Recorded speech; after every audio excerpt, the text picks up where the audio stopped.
What are we looking at here, John? These are the Confederate breastworks that were constructed in late January of 1865.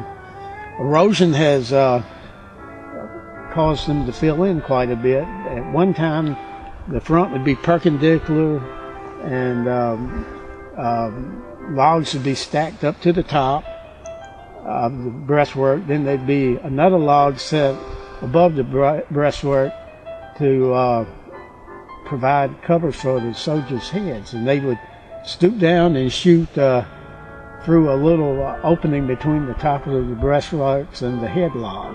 Oh, for heaven's sake. And the trenches back then were probably about 6 feet deep, and they had a wooden bottom to make it easy for them to move troops down, up and down the trenches.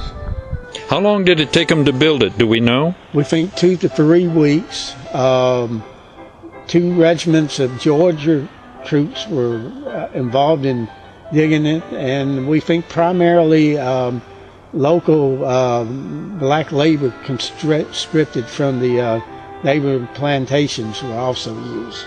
I see. Where we're standing, there was another howitzer.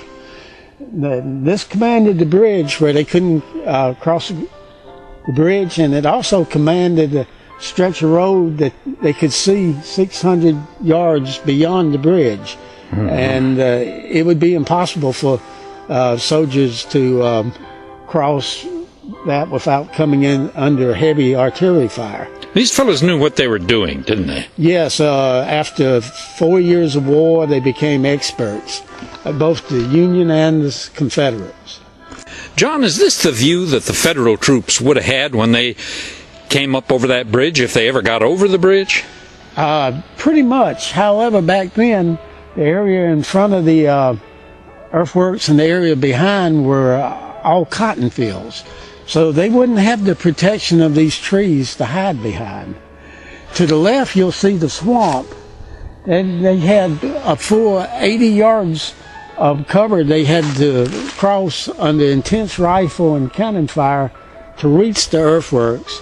And on top, they had abattises, cut down trees with sharpened limbs all over the face of this earthworks, and stakes driven in the ground to keep them from going up to the tops of the earthworks. Colonel Howard once proclaimed this is the strongest position he ever saw, and he may have been well right. It'd be impossible to get across these 80 yards without being mowed down by rifle or cannon fire.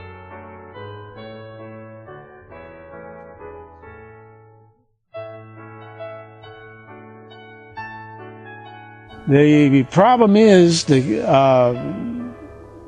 Union Army had become very good at flanking the positions. That means they would build, in this case, they built a road for the swamp and attack from both sides, or prepared to attack from both sides. The Confederates knew they were coming, so they had to abandon the earthworks.